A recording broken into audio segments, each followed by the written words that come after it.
Halo, selamat siang untuk kita semua. Perkenalkan, nama saya Franciscus Asisitames. NPM saya 21220065. Saya mengambil jurusan Ilmu Pemerintahan dari Fakultas Ilmu Sosial dan Politik di Universitas Timur. Di sini saya akan membahas atau mereview kembali buku cetak yang berjudul Upaya Penanggulangan Patologi Birokrasi. Di dalam buku ini terdapat 91 halaman yang mempunyai 7 bab dan diawali dari kata pengantar, dan pengarangnya adalah seorang Dr. Andus Antonius Amuna. Pada bab pertama itu konsepsi patologi dan birokrasi. Slide pertama pengertian patologi, slide kedua pengertian birokrasi, slide ketiga itu definisi dan makna yang melekat pada birokrasi. Pada bab kedua itu karakteristik birokrasi. Slide pertama itu sejarah lahirnya birokrasi, slide kedua itu tentang karakteristik birokrasi. Pada bab ketiga itu pita merah birokrasi. Pada slide pertama itu kritik terhadap konsep ideal tipe. Pada bab keempat itu sumber terjadinya patologi birokrasi. Bab kelima itu perspektif patologi birokrasi. Slide pertama perspektif administrasi, dan slide kedua itu perspektif politik. Bab keenam itu penanggulangan patologi birokrasi. Slide pertama itu tentang sejarah individual, dan bab yang terakhir adalah bab 7 hak asasi manusia dalam birokrasi. Pada slide pertama itu tentang pemerintahan identik negara. Teman-teman, kita langsung saja ke pembahasan materi. Pada bab pertama itu tentang konsepsi patologi dan birokrasi. Slide pertama pengertian patologi sebenarnya diambil dari dunia medis yang memberikan suatu gambaran tentang gejala merebaknya suatu penyakit. Dalam perkembangannya, istilah ini diadopsi oleh ilmu sosial, khususnya ilmu administrasi negara, untuk aparat penyelenggara negara atau birokrat untuk menjalankan roda pemerintahan. Oleh karena itu, kaum birokrat adalah juga pejabat publik, maka segala penyimpangan yang dilakukan sebagai wujud dari penyalahgunaan kewenangan dapat dilihat sebagai salah satu gejala penyakit sosial seperti korupsi, kolusi, dan nepotisme atau disebut dengan KKN. Dengan demikian, patologi dapat diartikan sebagai suatu penyimpangan yang terjangkit oleh perilaku jahat yang berkembang dalam bentuk tingkah laku yang didorong oleh nafsu serakah untuk memenuhi kesenangan serta keinginan diri sendiri maupun kelompok dan golongan. Pada slide kedua itu tentang birokrasi merujuk pada sistem organisasi yang berstruktur dan terdiri dari aturan, prosedur, hierarki, dan tugas perusahaan. Pada umumnya ditemukan dalam institusi pemerintahan untuk mencapai efisiensi, konsistensi, dan kontrol dalam pelaksanaan tugas dan pengambilan keputusan. Slide ketiga itu tentang definisi dan makna yang melekat pada birokrasi. Definisi birokrasi adalah sistem organisasi yang memiliki struktur hierarkis, prosedur standar, dan aturan yang jelas untuk mengatur tugas dan pengambilan keputusan.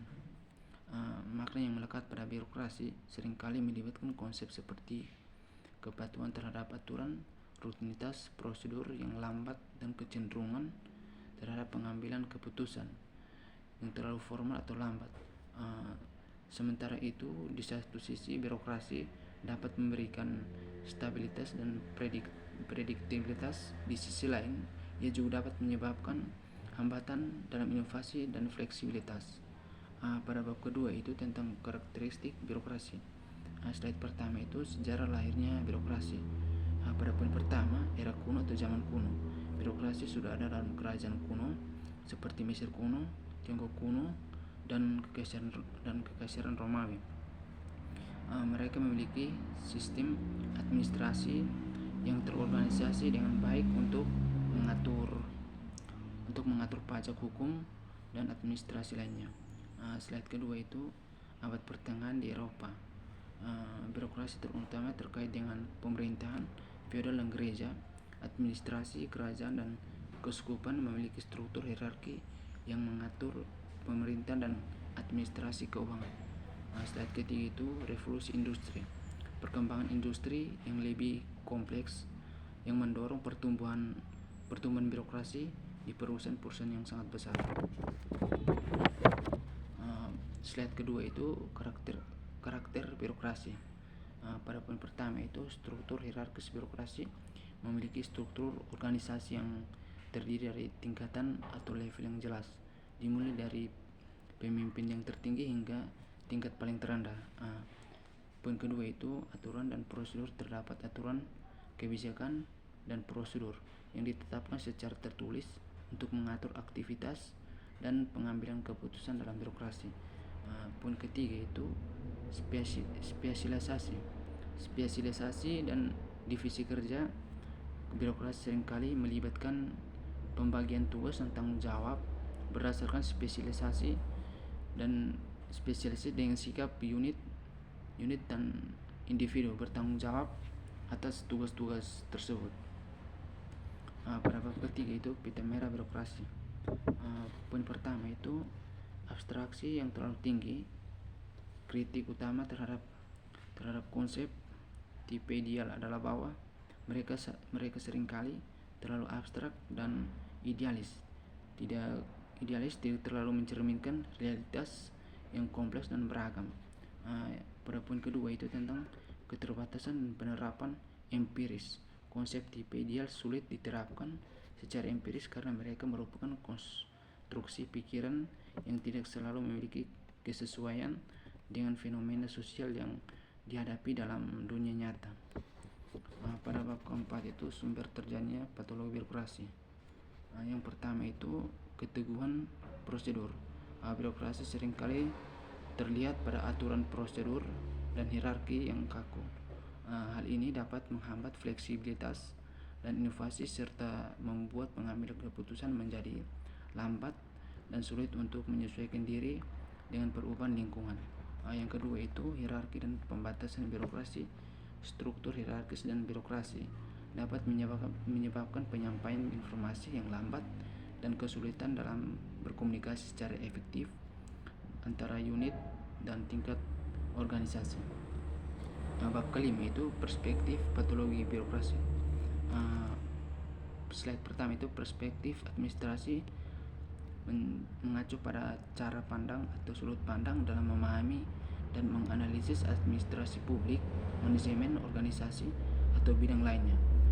Perspektif administrasi juga dapat mencakup berbagai teori, pendekatan, dan kerangka kerja yang digunakan untuk menganalisis atau mengatasi tantangan administrasi.